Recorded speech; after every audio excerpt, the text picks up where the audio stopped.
Welcome to Carvis Twig's Bird of the Day. Today is a very special Bird of the Day. We are celebrating 500 followers.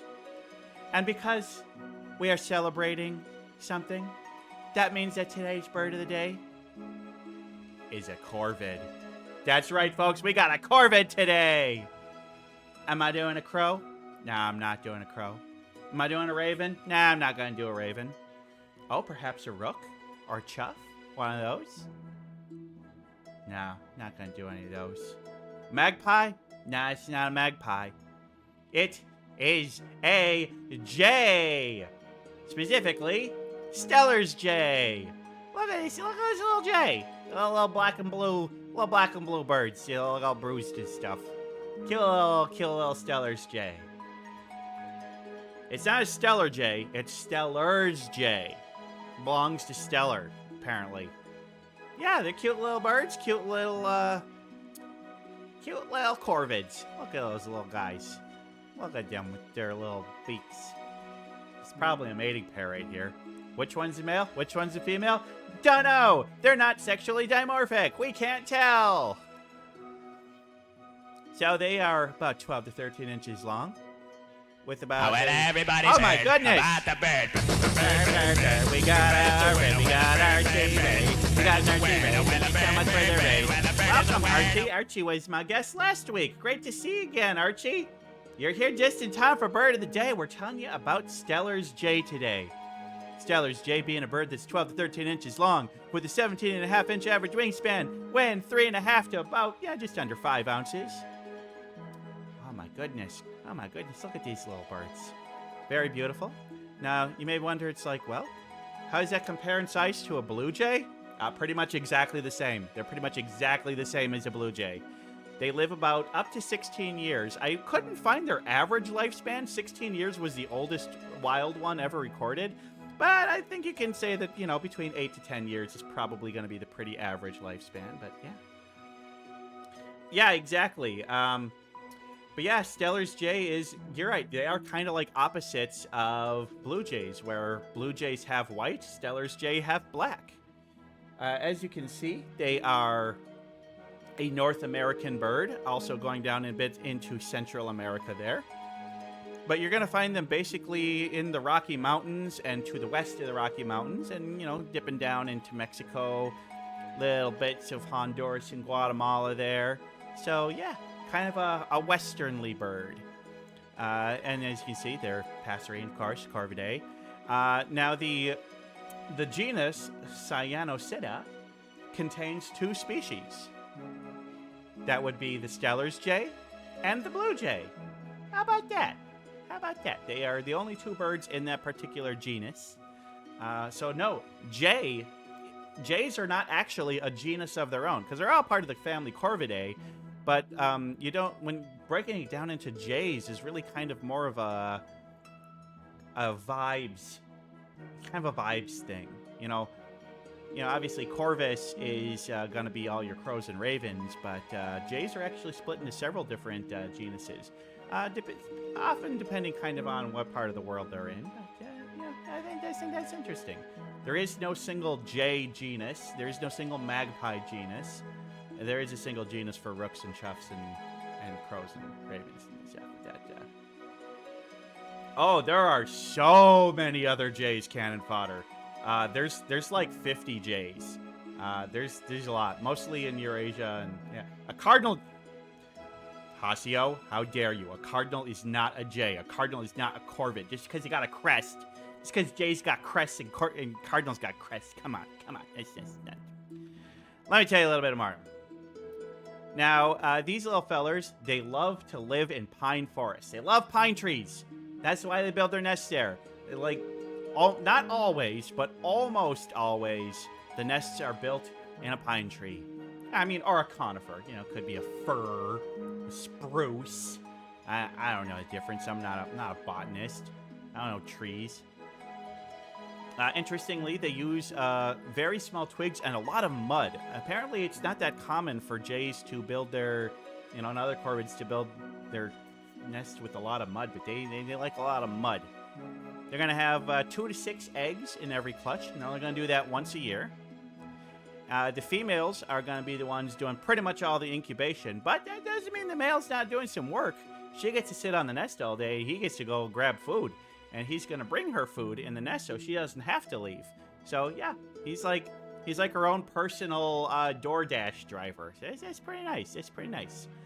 Once the babies hatch, both parents are going to spend time raising and feeding the chicks. Now, they have a kind of a loud call. One interesting thing is that they do not make those calls nearly as often during the breeding season. They are noticeably quieter. They just don't make a lot of noise, which seems smart because, I mean, if you ever heard a jay, jays have very loud, shrill noises that can be heard from a long distance away. Well, yeah, that can alert predators. And when they got the little babies, you want to keep them protected. Now, these birds are monogamous, but they do not mate for life. They will stick with the same partner for an entire season, and often will have that same partner from year to year, but they will not necessarily mate for life. They'll, like during a 16-year lifespan, they're probably going to have 5 to 8 different partners. So, it's not year to year, but each year they stay monogamous. That's what monogamy refers to when you're talking wild animals. Now, you may want to hear what these little guys sound like, so I got a little video.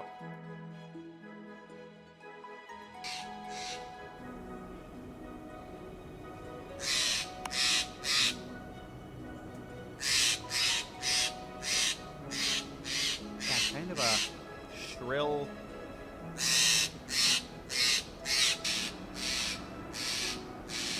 Oh, those little fellas. Very pretty, aren't they? Very, very pretty birds.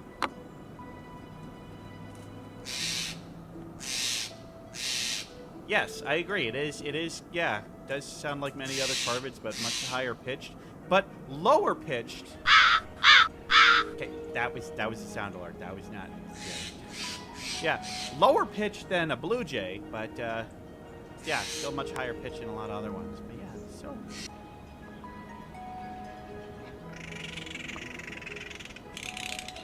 Yeah, here you can see they have actually quite a big vocal range and can make other cool sounds.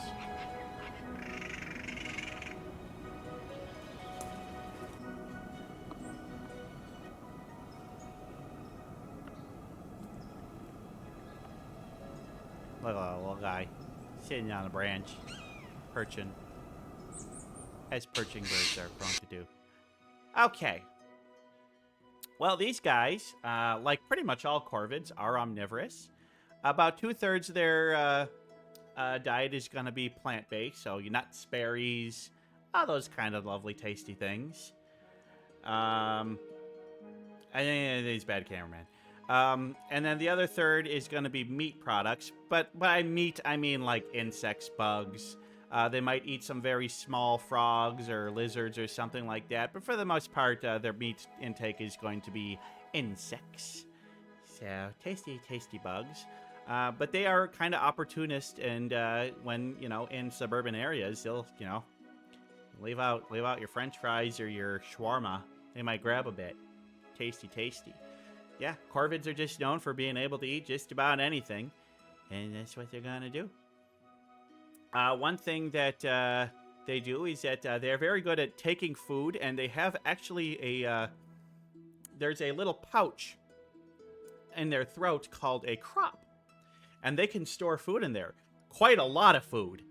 And often they will go to like feeders and stuff and grab peanuts, and they will fill up the crop, go to a hidden, secluded location, and they will store the food there because they know that in wintertime, food's going to be a little more scarce. So they eat that tasty food later rather than now. Very smart. Planning ahead. Thinking ahead. That's behavior that is seen in not a lot of bird species. Corvids are smart enough to know they want to plan ahead. These are smart guys. I mean, they're corvids, so of course they're smart. Very smart. Very, very smart little birds. Are they as smart as crows? No, they aren't. They aren't as smart as crows. But they're still pretty smart. All corvids are very, very smart. They do a lot of complex behaviors. They have very good social behaviors. They tend to live in small flocks. So, yeah. Yeah, They do kind of things like that. And then here's a neat thing is that they will leave certain markers to help remember where they left stuff. So they might like stick a twig in the ground or like pile up leaves in a certain way to remember where they hid their stuff, which is pretty cool. Although they sometimes forget. But that's actually part of like the evolutionary biology of the trees and stuff is like they might bury a seed underground, forget it, and suddenly that seed is a new tree. How about that? Pretty neat, huh? Pretty neat. It's the way nature works sometimes. Animals and plants living in harmony. Very cool. Yeah, we heard in that clip there, they are excellent vocalists. And they have been known to imitate the sounds of other species, other birds. They've been heard mimicking the sound of a crying fox. That's pretty cool. Now, we mentioned that they are in the same genus as blue jays. And interestingly, a blue jay and a Steller's jay can have a little fun together and make babies. There are some crossbreeds. Now, these crossbreeds are usually going to be infertile. And that is one of the reasons why they are considered a separate species. But they can produce viable living offspring. Those offspring just aren't capable of making more babies. Yes, exactly like mules and ligers, stuff like that. It's pretty neat. Pretty neat. So I say that it's not a Steller jay, it is Steller's jay. That's because he was named after the German naturalist Georg Wilhelm Steller. Georg Wilhelm Steller. Yeah, I'm talking like you now. This is exactly what you sound like. He's German, and he likes to study the animals. So many animals. And so many animals named after Georg Wilhelm Steller. I sound like an Austrian? Yeah, I probably do sound like I'm sorry, I'm bad at accents. But yeah. As far as I could tell, Georg Wilhelm Steller was actually one of the least problematic of the naturalists of the late 1800s and 1700s. So he seems like a cool guy, and so, yeah. Studied birds, studied a lot of other animals, did a lot of classification back in the early days of zoology, so it's pretty neat.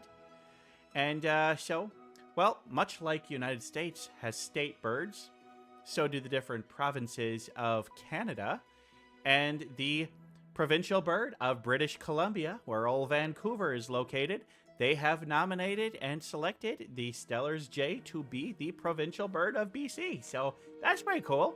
Shout out to all my BC folks out there. Woo, Vancouver! Most expensive city in Canada to live in. All right. Probably because Pacific Northwest kicks ass. But, whew, it ain't cheap to live there. It ain't cheap at all. But Vancouver's a cool city. I like Vancouver. I like Seattle. I like Pacific Northwest. Yeah. Cool area, and they picked a great bird. So, well, what are my thoughts? Well, what the hell do you think? It's a corvid.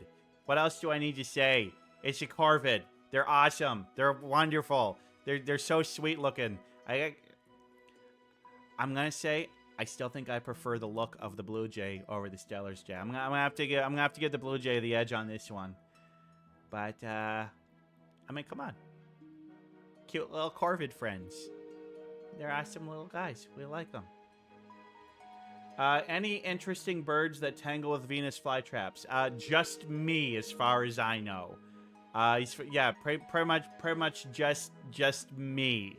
I am very much known to tangle with Venus flytraps. One particular Venus flytrap, yeah. But I will tangle with her anytime she wants, baby. Anytime she wants. Actually, Millie's gotta have some. We're not talking about Millie right now. We're talking about the Steller's jay. Steller's jay is awesome. We're going to call this bird of the day done. Thanks for sticking around and learning about it. Let's head back to the studio.